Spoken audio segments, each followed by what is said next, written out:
Hi, Michelle. Hello. How are you? Nice to see you. Nice to see you. Need help with the bags? Tom. Not yet.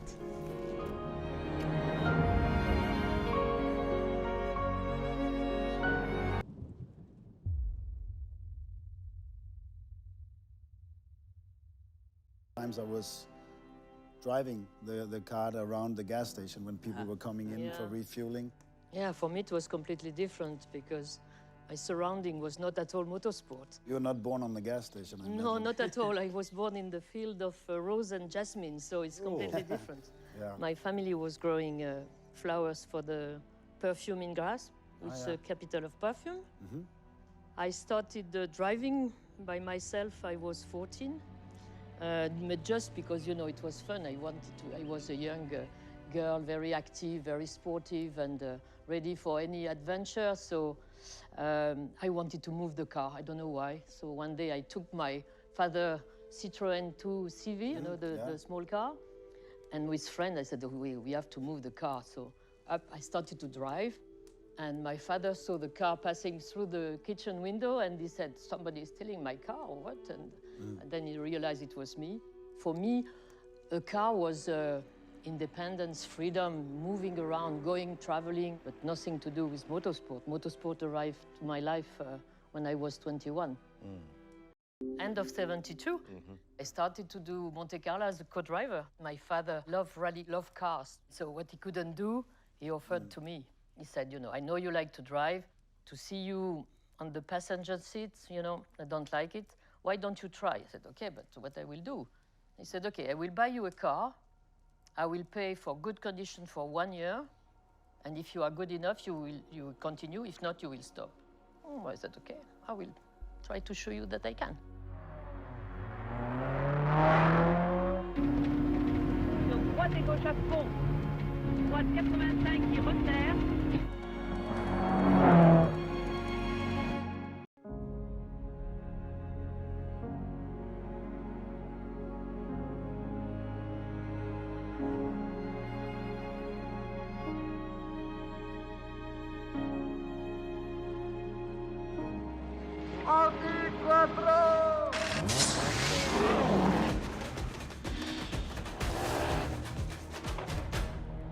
Rallying is a very endurance discipline, and you have to drive night and days. For example, we average of special stages around 1,200 kilometers. Nice. So and Really it's long. between 2,000 and 3,000 kilometers, depending the events. So it's Really long. Yeah. It's a long. Yeah, and the cars, you know, they are... Yeah, and I so you have to suppose they take are- care of the cars, and they're not so comfortable and you have to take care inside. of yourself. Il n'y a pas une voiture qui peut monter. Vite, elle est à la boulette. Vite, elle est à la boulette. Eh, mamma mia. The role of the co-driver is very important. We never mention enough, for me, how much important it is to... And Fabrice was fantastic with me, and she really a great help. You need really a good co-driver to give you the rhythm. It's very important.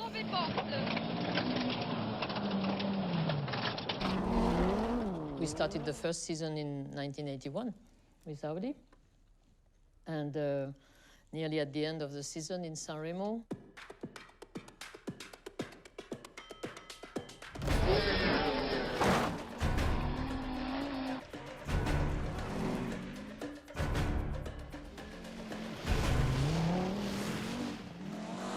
Sanremo was a mixed gravel and tarmac. So 2 days, 1 night on gravel in Tuscany. And after a very big battle with Pari Vatanen and Henri Toivonen. Ah, very quick drivers.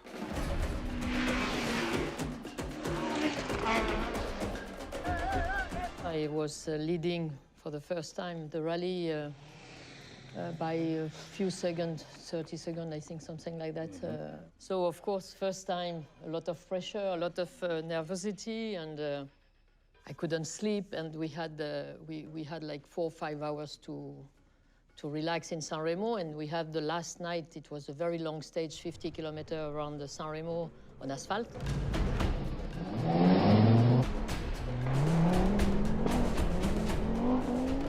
And I was sure something will happen, you know, because Harry, you know, didn't want to be beaten by me.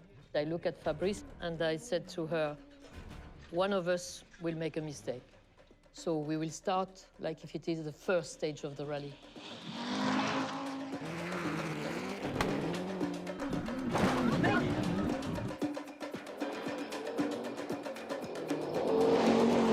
And I concentrate and drove like if it was the first stage without, pushing too hard. And Harry did the mistake. So finally I won the rally. And I just remember, of course, it was fantastic, and the mechanic were crazy. Oh, wow. They put flowers on my bonnet and everything. It was really a really hard time and a very good time, because it was really an incredible first time for a woman winning in the World Rally Championship. Yeah. And I am still the only one, so unfortunately.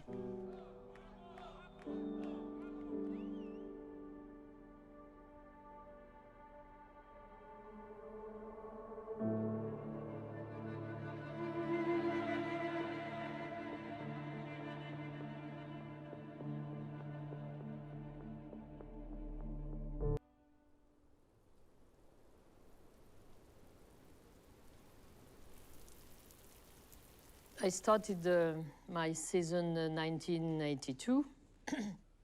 I won Portugal, so it was a confirmation of San Remo, so it was really great, everybody very happy.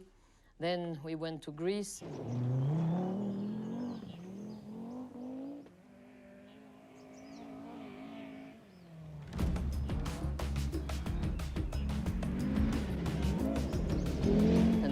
Greece also, and at that time, the role and the position of women in those countries were really difficult.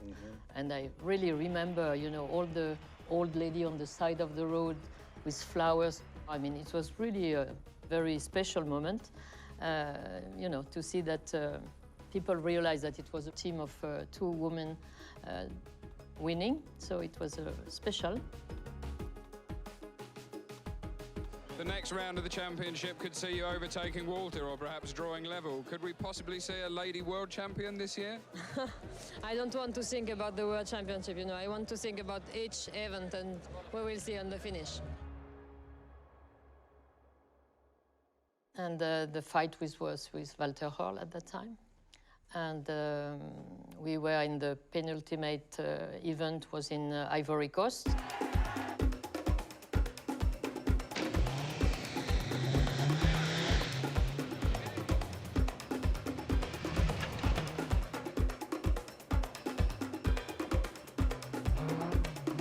If I was winning Ivory Coast, I had only to finish the rally here in England to be world champion. So we started, and everything went well because it was very muddy, very difficult condition.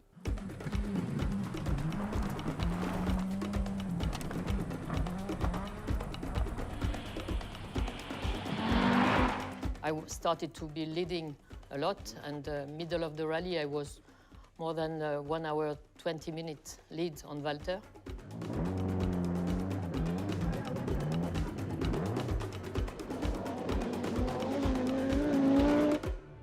And suddenly I start to feel the gear shift, starting to be a little bit harder.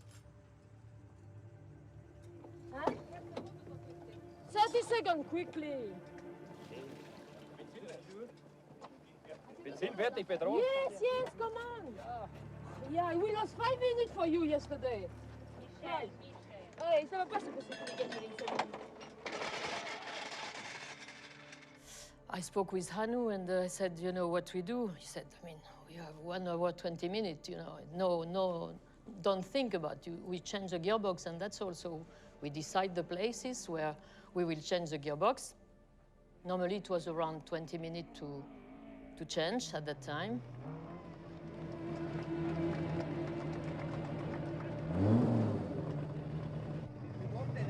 The mechanics start to work, and 20, 30, 40 minutes. 40 minutes, they say, okay, jump in the car. So we jump in the car, I put the gear, and then no clutch, no gear. Everything was blocked. Oh, no. And I have the two Germans in front of me saying, it should work. I said, no. I was so, mad. and nothing worked, so they started all over again.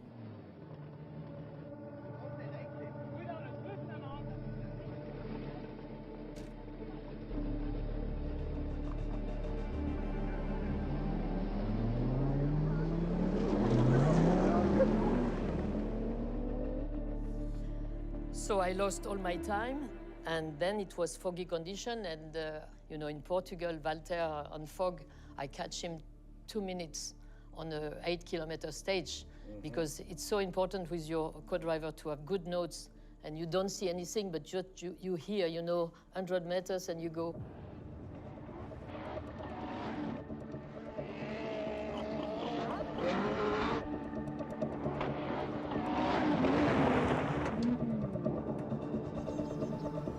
I learned that you never catch back the time.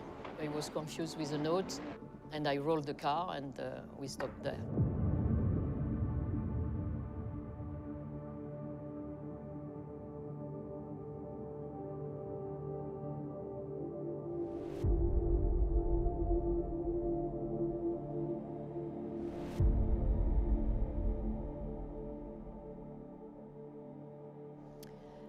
And the story was a little bit difficult because we started the race on the morning at 9 or 10 o'clock. But at 7 o'clock, I got a phone call from family saying that my father passed away. So this was quite hard to cope with that, and just to think about that remind you hard time. So I spoke with Fabrice. I said, okay, this is what happened. We will do the race. I will not say anything to anybody, and we go in the car. And so we were, and we lost the championship. But I always said I even didn't think about the championship, because in fact, you know, the difference between losing my father and, so I didn't, it was really, I even didn't think about that. I just left and go back home.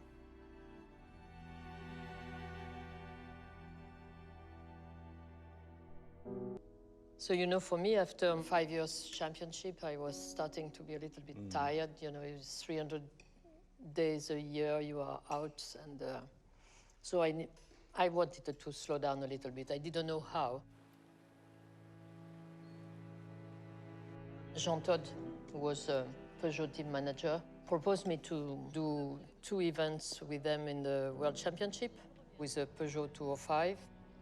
So I accepted. The men drivers are all saying it's very hard rally, long stages. Do you think you're strong enough to cope with this? Of course, it's my 12th Tour de Corse. I think a woman is more able to make a constant effort than to go very fast and down after. So I am not afraid with that. After the first day, I knew I was at my best. I was 3rd overall. There is Michelle Mouton, going superbly well. I had a problem with the gear shift, and I stopped.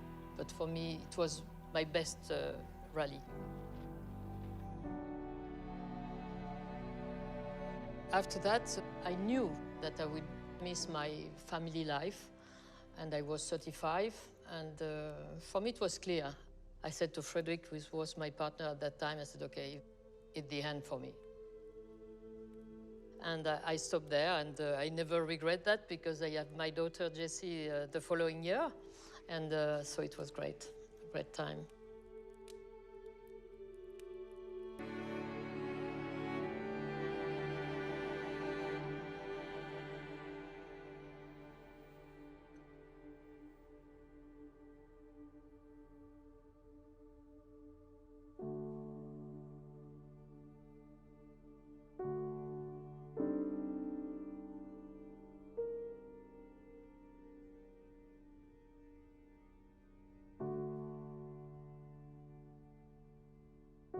My daughter, who met a fantastic guy, decided to get married. Then 1 week before the wedding, my mother fell, and she hit her head very badly.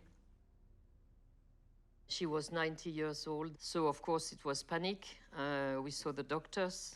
The doctors, you know, came in the room with my sister. They showed us the X-ray, and they said, unfortunately, No chance. She will not pass the night. I said, okay. So I decided to stay with her. Middle of the night, she woke up, she recognized me. I can talk to her. I couldn't believe it. Next morning, she started to speak, to laugh with the doctor and to be okay. The doctor couldn't believe that.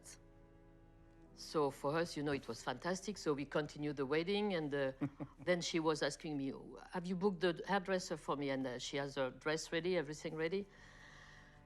Wow. And so we told her that, you know, she will come for the wedding, and maybe, you know, we make her hope that she could come. And she was hoping so much.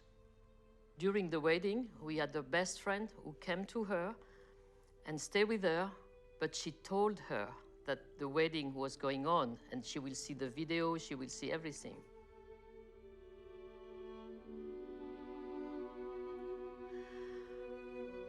Next day, when we went to see her, she has her eyes closed, and she let it go and she passed away. She waited all the wedding to make us, you know, happy, and it was just unbelievable. We couldn't believe that.